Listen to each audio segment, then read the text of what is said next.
জয় শিবধাম গুরুদেব। জয় শিবধাম। আজকের একটি প্রশ্ন রয়েছে, বলি দেওয়া হিন্দু শাস্ত্রে উচিত না অনুচিত? শাস্ত্রে কি বলা হয়েছে এই বিষয়ে? খুব সুন্দর বুদ্ধিপূর্ণ একটা প্রশ্ন।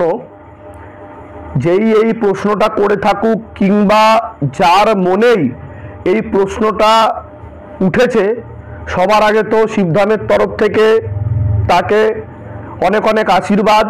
কারণ আগে যদি প্রশ্নই না আসে তাহলে উত্তর তো আমরা পাবই না, এবং আমরা ভুল পথে হাঁটলে ফুল পাবো না। সবার আগে আমি বলবো, বিভিন্ন ধর্মাবলম্বীর মানুষরা এবং বিভিন্ন ধর্মে, কোনো পার্টিকুলার কোনো ধর্মের আমি নাম নেব না এখানে, কিন্তু অনেক জায়গায় রিচুয়ালস আছে, নিয়ম ও বিধি রয়েছে, যেখানে দেখা যায় যে তারা ওয়ার্শিপ করছে, পুজো করছে, এবং সেখানে কিন্তু বলি প্রথা, যেমন পাঠা বলি এবং অন্যান্য আরও অনেক বলি আমরা দেখি দেবী মাতার সামনে দেওয়া হয়, বা কোনো দেবতা বা কোনো বিগ্রহের সামনে দেওয়া হয়, বা মনোবাসনা বা মানসিকের ক্ষেত্রেও কিন্তু এটা আমরা দেখতে পাই। সবার আগেই আমি বলবো, যাদের মধ্যে শাস্ত্র জ্ঞান রয়েছে, যারা অশিক্ষিত নয়, যারা এডুকেটেড লিটারেটেড, তাদের কথা আমি বলবো। যারা শিক্ষিত লিটারেট মানুষ, তারা কখনোই এই ধরনের ক্রিয়াকলাপ করবে না বা করে না। আমাদের অনেক শাস্ত্র আছে যেই শাস্ত্রকে বিকৃত করা হয়েছে, কিন্তু আমি বিকৃতপূর্ণ শাস্ত্রের কথা বলবো না। আমাদের বিভিন্ন শাস্ত্র ও পুরাণের যে আধার, বা যাকে পঞ্চম বেদ বলা যেতে পারে, শ্রীমদ্ ভগবদ গীতার কথা আমি বলবো, যেখানে অন্যান্য বেদের সারমর্ম তুলে ধরা হয়েছে। ভগবান শ্রীকৃষ্ণ কুন্তি পুত্র অর্জুনকে যে জ্ঞান প্রদান করেছে তাকেই গীতা বলা হয়। তার মধ্যে অন্যতম অধ্যায়, 14তম অধ্যায়, এই ব্যাপারে বলা হয়েছে, বিস্তারে বলা হয়েছে। যাদের কোনো সন্দেহ রয়েছে তারা ভগবদ গীতা পড়ে দেখে নিতে পারেন।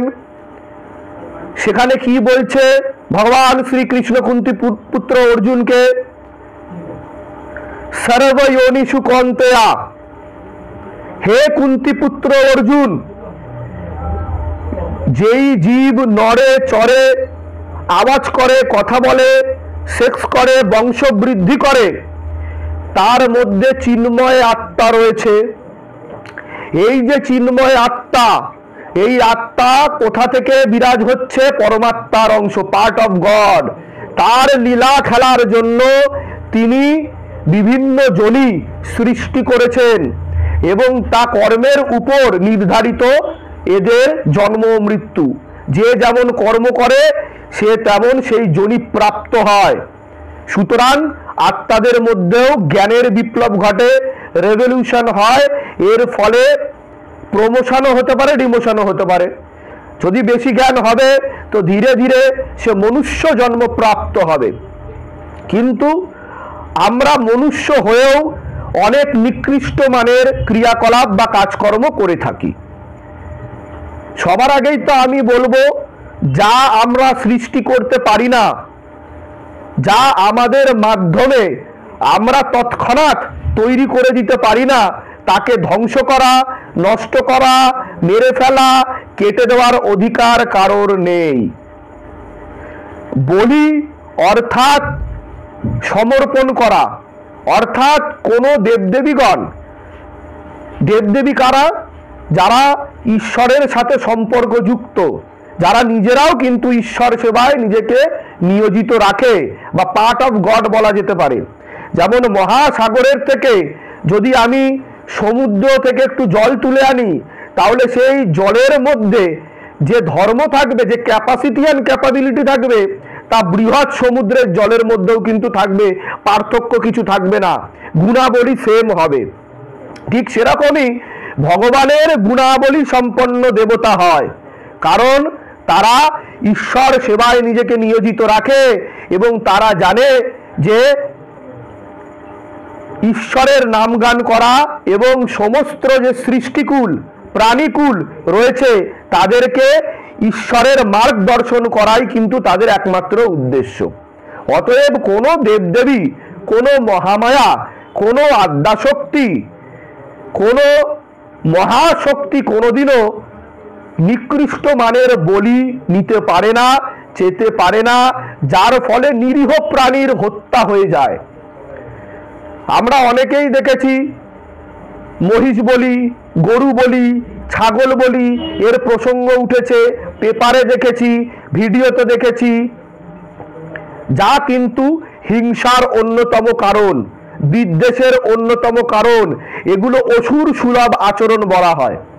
অতএব যা আমি সৃষ্টি করতে পারবো না সেটাকে ধ্বংস করারও অধিকার আমার মধ্যে নেই। এটা লস অফ নেচারের এগেনস্টে আমরা যে ক্রিয়াকলাপ করছি, এর ফলে কিন্তু আমাদের ক্ষতি হবে এবং আমাদের যে সমস্ত প্রাণীকুল আছে তা ধ্বংস হয়ে যাবে। কোনোদিনও কোনো নিরীহ প্রাণীকে, যে প্রাণী শাকাহারী প্রাণী, তাকে আমরা হত্যা দিয়ে কোনোদিনও কিন্তু ঈশ্বরের কৃপা বা কোনো দেবদেবী বা কোনো শক্তির কৃপা আমরা পেতে পারি না। এবার কথা হচ্ছে, অনেক জায়গায় ভর হয়, শক্তি আসে, এসে বলে বলি চায়, যে এই বলি দিয়ে দিলে এই হয়ে যাবে, ওই হয়ে যাবে। সবার আগেই আমি বলবো, এই ধরনের ক্রিয়াকলাপ হচ্ছে রজগুণী ও তমগুণী সম্পন্ন।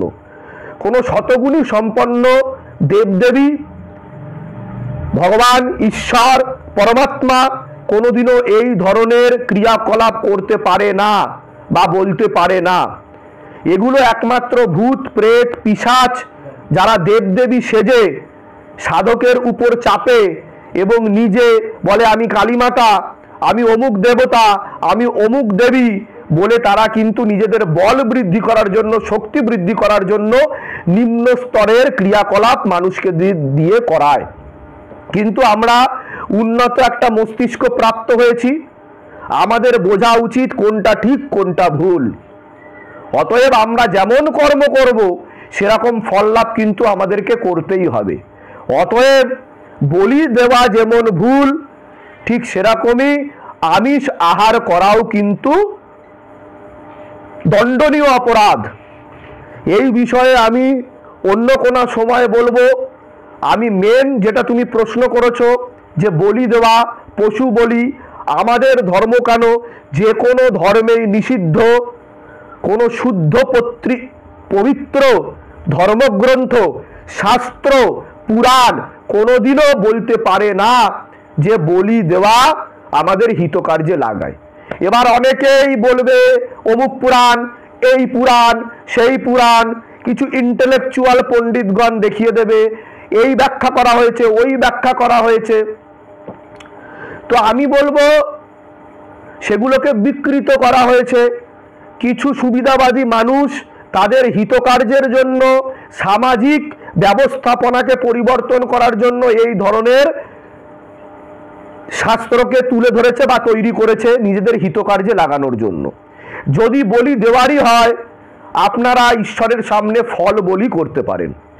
এর ফলে ঈশ্বর যে কোনো দেবদেবী তুষ্ট হবে এবং আপনাকে ফল প্রদান করবে।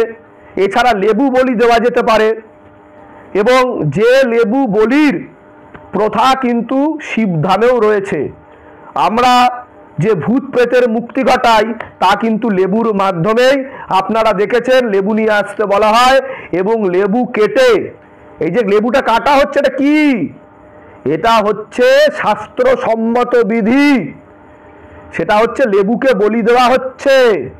এর ফলে আপনার মধ্যে যে অশুভ শক্তি রয়েছে তার মুক্তি ঘটছে এবং ঈশ্বরের কাছে বলি দেওয়া হচ্ছে এবং আপনার উপর কৃপা দৃষ্টি পড়ছে।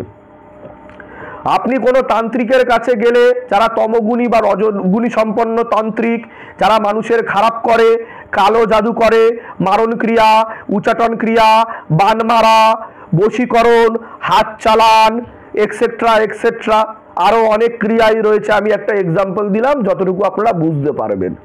এসব করাতে গেলে বলবে বলি দেওয়ার কথা। বলি কারা নেয়? ভূত প্রেত ও পিশাচগণ নেয়। খারাপ ক্রিয়া, নিম্নস্তরীয় ক্রিয়া, যা নরকের সাথে সম্পর্কযুক্ত, যারা ঈশ্বরের বিরুদ্ধে কাজ করে, তারাই কিন্তু বলি নেয়। এছাড়া রক্ত বা বলি কোনো শুভ শক্তি নেয় না। আশা করি আমি ইন ডিটেলসে পুরো ব্যাপারটাকে আপনাদের সকলকে বোঝাতে পেরেছি। আর আমি এই ধরনের প্রশ্নকে অত্যন্ত সমর্থন করি, যার ফলে আমরা কিন্তু একটা ভালো সমাজকে তৈরি করতে পারবো। আমাদের জানতে হবে হু অ্যাম আই, আমরা আসলে কে, আমাদের জীবন যাপনের উদ্দেশ্য কি, কেন আমাদের জন্ম হয়েছে এবং কিভাবে আমাদের চলা উচিত। তো এই ধরনের প্রশ্ন আরও নিয়ে আসুন। আর শর্মিষ্ঠা খুব ভালো সেবা দিচ্ছে শিবধামে, এবং ও এই ধরনের স্পিরিচুয়াল, আধ্যাত্মিক, বিজ্ঞানসম্মত প্রশ্নকে তুলে ধরছে, যার ব্যাখ্যা শিবধামের তরফ থেকে দেওয়া হচ্ছে। যতটুকু প্রেরণা মহাদেব শিব শম্ভু আমাকে দেয়, আমি বলি না, তিনি বলায়, আমি করি না, তিনি করায়। একটা কথা আছে, করতে হো তুম কানাইয়া আর নাম মেরা হো রা হ্যায়।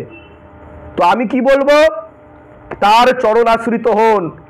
শিব পুরাণে বলা হয়েছে ওম সোহম মহা সদা শিবোহম, মানে আমার মধ্যে শিব তত্ত্ব রয়েছে। কারোর মধ্যে শিব জেগে আছে, কারোর মধ্যে শিব ঘুমিয়ে আছে। তো জীব সেবাই হচ্ছে শিব সেবা। অর্থাৎ আমরা জীব কেটে, তাকে হত্যা করে, তাকে বলি দিয়ে কিভাবে সুখে থাকতে পারি। তো এটা আমাদের হিন্দু শাস্ত্র, শিবধাম কোনোভাবে সমর্থন করে না। এটা যদি কোনো জায়গায় হয়েও থাকে, আমি তার বিরোধিতা জানাই এবং এটাকে তৎকাল বন্ধ করার জন্য আমি বলবো, অনুরোধ করব। এটা এক ধরনের পাপ কাজের মধ্যেও পড়ে, নিম্ন স্তরীয় পাপ কাজের মধ্যেও পড়ে।